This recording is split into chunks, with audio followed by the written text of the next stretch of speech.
ஒன்று கொரிந்தியர் 3ஆம் அதிகாரம் 5-7 வசனங்கள். பவுல் யார்? அப்பல்லோ யார்? கர்த்தர் அவனவனுக்கு அருள் அளித்தபடியே நீங்கள் விசுவாசிக்கிறதற்கு ஏதுவாயிருந்த ஊழியக்காரர்தானே. நான் நட்டேன், அப்பல்லோ நீர் பாய்ச்சினான், தேவனே விளையச் செய்தார். அப்படி இருக்க நடுகிறவனாலும் ஒன்றுமில்லை, நீர் பாய்ச்சுகிறவனாலும் ஒன்றுமில்லை, விளையச் செய்கிற தேவனாலே எல்லாம் ஆகும். இவ்வுலகில் வாழ்கிற நாம் நம்முடைய விண்ணப்பங்களையும் வேண்டுதல்களையும் ஜெபங்களையும் யாரிடத்தில் தெரிவிக்க வேண்டும் என்று அப்போஸ்தலனாகிய பவுல் சொல்லி இருக்கிறார்.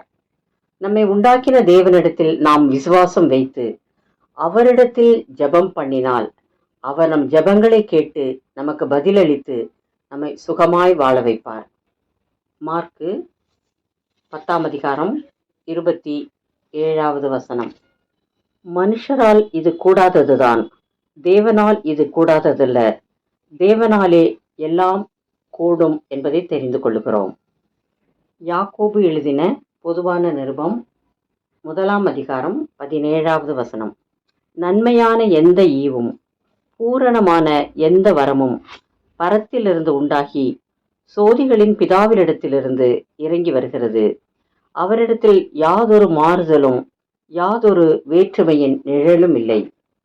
நீங்கள் இந்த இயேசுவை ஏற்றுக்கொள்ளுகிற போது அவர் உங்கள் பழைய வாழ்க்கையை புதியதாக மாற்றுவார், சமாதானம் தருவார், நீதியின் பாதையில உங்களை நடத்துவார், உங்கள் கண்ணீர் யாவையும் துடைத்து கடைசி வரை உங்களோடு இருப்பார், நித்திய ஜீவனை அளித்து அவரோடு நித்திய காலமாக வாழ வைப்பார்.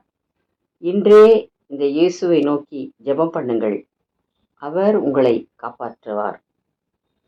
ஜெபம்.